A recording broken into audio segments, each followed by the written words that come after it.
Hi guys, and welcome to lesson 9. Today we're going to talk about variance.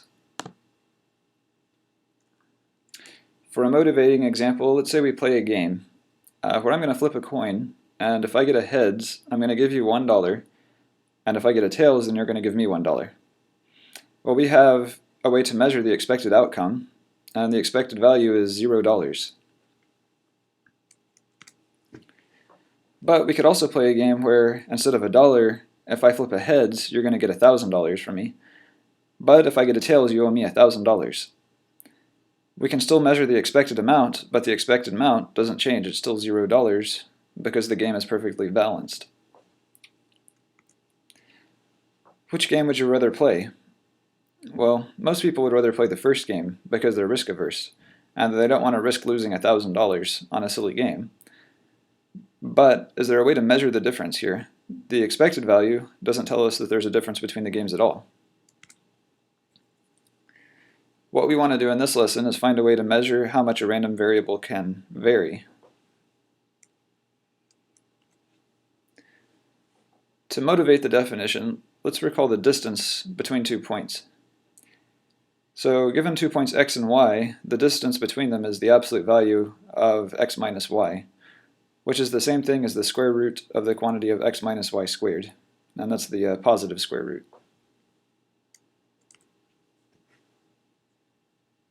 But for random variables, we don't have numbers. We could get all sorts of different outcomes, so we need to take the expected difference here. So what we're going to do is take x minus its mean to see how far away it is from its mean and square it, and then we take the expected value of that. So it is like saying, on average, how far is x away from its mean?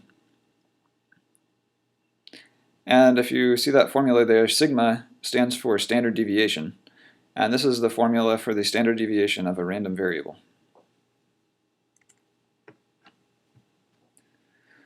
However, we often just drop the square root and use something called the variance, which is just as good in many applications. So variance is just the standard deviation squared.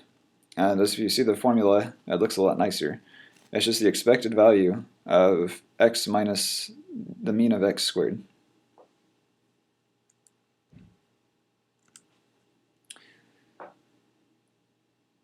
So let's compute this out algebraically. The variance is the expected value of x minus e of x quantity squared, but we can FOIL that. So whenever we FOIL this first line, we'll have x squared minus 2x e of x plus e of x squared. And to get to this third line, we're going to use the linearity of the expected value. So I can do e of x squared minus, and constants come out, so 2 e of x plus e of x squared.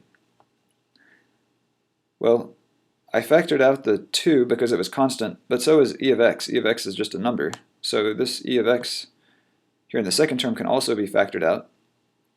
And the expected value of a constant is just the constant itself. So the last term is just e of x squared. And then the middle term is minus 2 e of x squared. The last term is plus an e of x squared.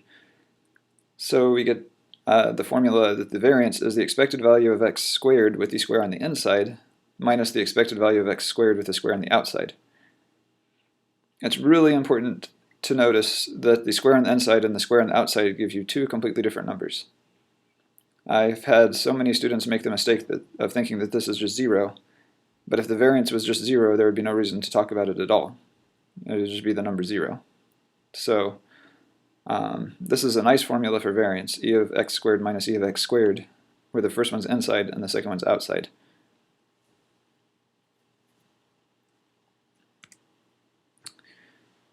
And this is our alternate formula. It's probably the easier one to remember, and it's useful in a lot of situations. Okay, so let's check if the variance is linear, just like the expectation was. So we're going to use our e of x squared minus e of x squared sort of formula. So we have the variance of ax plus b is e of ax plus b squared with the square on the inside minus e of ax plus b with the square on the outside. Here we FOIL it, so the inside is a squared x squared plus 2abx plus b squared. And then here I'm going to use the linearity on the second term. So I have a e of x plus b quantity squared. And it looks like on my third line my equation got cut off. But all that's over here that's cut off is I'm foiling a e of x plus b squared. So we have an a squared e of x squared plus 2ab e of x plus b squared. And so it's just the square in the parenthesis got left off. And then for the first term, here I'm using the linearity of the expected value. So I can bring out the constants, the a squared comes out, and I have an e of x squared, plus the constant 2ab comes out, and I have an e of x. And the expected value of a constant is itself, so the b squared is just b squared. And to get to the fourth line, a lot of things cancel. So the plus b squared, I'll have a minus b squared, that disappears. I have a plus 2ab e of x minus 2ab e of x, that cancels. And I have a e of x squared with the square on the inside minus a squared e of x squared with the square on the outside. But this, with the square on the inside minus the square on the outside, becomes the variance. So I once again get the variance of x using that formula. And we see that the variance isn't linear. So adding a constant doesn't change the variance at all. The plus b just disappears, which makes sense because we just shifted the distribution by a fixed amount. It's not changing how much the distribution varies from its mean. Multiplying by a constant, we can factor that constant out and it becomes squared. So the a in front of the x pulls out of the variance as a squared times the variance of x. Okay, that's all we're going to talk about on variance in this video. So I'll see you guys in class.